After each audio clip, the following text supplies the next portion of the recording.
Now, just one thing, who's appearing for the State Bank of India? Because in our judgment, we had directed disclosure specifically of all details of the bonds, including the purchaser, the amount, and the date of purchase. They have not disclosed the bond numbers because that had to be disclosed by the State Bank of India. Because if you see our judgment,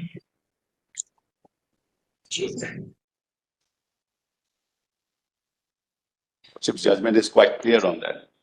All details. so all details have to be furnished by the State Bank of India. I am for the government. And they had said in their own application that they have the bond numbers, etc. But they said that they were in two different silos. That's right.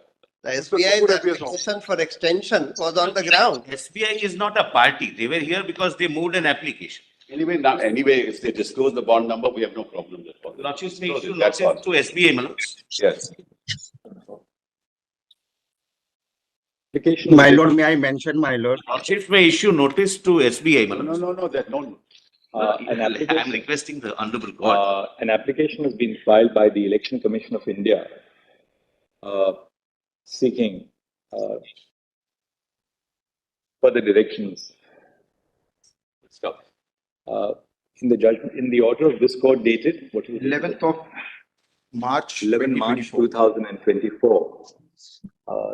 This court had directed that the Election Commission of India, that ECI, shall upload on its website the data which was furnished to this court and which was being maintained in the custody of this court.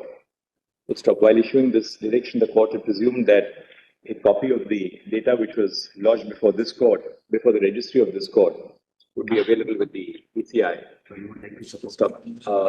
Amit Sharma, learned counsel appearing on behalf of ECI, states that as a matter of fact, ECI did not retain any copy of the data which was collated by it, since it was being placed before this court in sealed custody.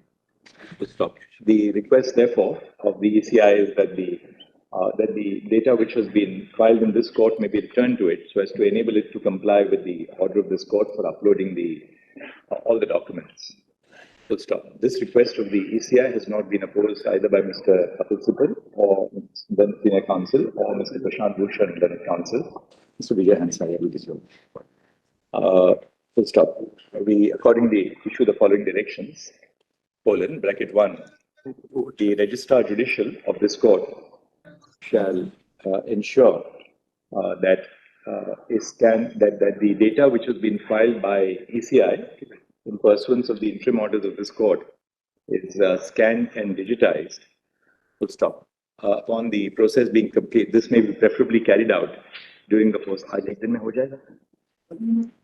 It may be carried by during the course of the day tomorrow, by 5 p.m. tomorrow. Once the above exercise is completed, the original shall be returned to Mr. Amit Sharma, then counsel appearing on behalf of the ECI. ECI shall then upload the data on its website within a period of on or before, day after. A copy of the digitized may also be given, so it will not take time. A copy of the, yes, fair enough. A copy of the scanned and digitized files shall also be made available to Mr. Amit Sharma so as to obviate the replication of the process of scanning and digitization. So now we'll pass another order. We'll say, would your lordships consider issuing notice to SBI? They may have something to say. why do we have to? They should be here when the matter is going on. If they're not I'm here, sorry, why- my lord. Please.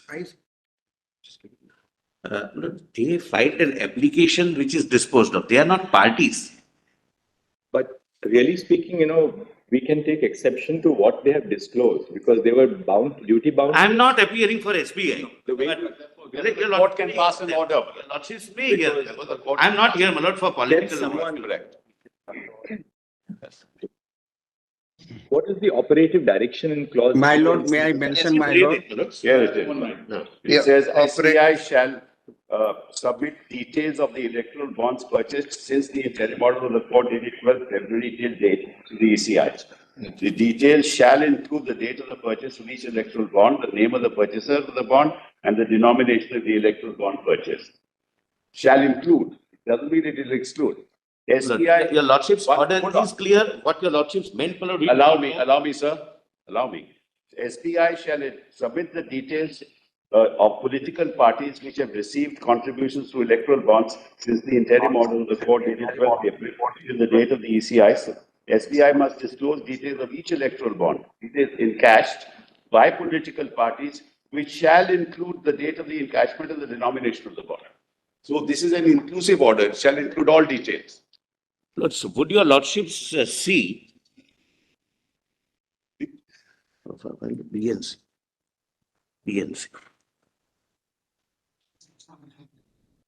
And your lordship had said that the reason, B and C of your Lordship's original. I'm not appearing, I'm assisting. I feel Manoj SBI needs to be. The order of this court, the judgment of the Constitution bench required the SBI to furnish to the ECI all details of the electoral bonds purchased and as the case may be purchased or as the case may be redeemed by political parties, including the date of purchase. What are the other? yes, Date of Your purchase. Lordship's Name of B and C purchase. for my satisfaction. Name of purchaser, purchase which have received, and the the denomination. denomination, date of purchase, name of the name of the purchaser and purchaser. denomination. And the date of purchase / redemption. Full stop. It has been pointed out, it has been submitted that SBI has not disclosed the electoral bond Number. The electoral bond number. What is it called? Is it called the unique identification number, or is it called the It's called the unique alphanumeric number on each bond. the alphanumeric number of the electoral bonds? Full stop. The Solicitor General submits that since he is not appearing for the SBI, a notice may be issued to SBI. Full stop. We direct the registry to issue notice to SBI, returnable on Monday. Fair enough. Keep it on. We keep it on Monday. Keep your flags.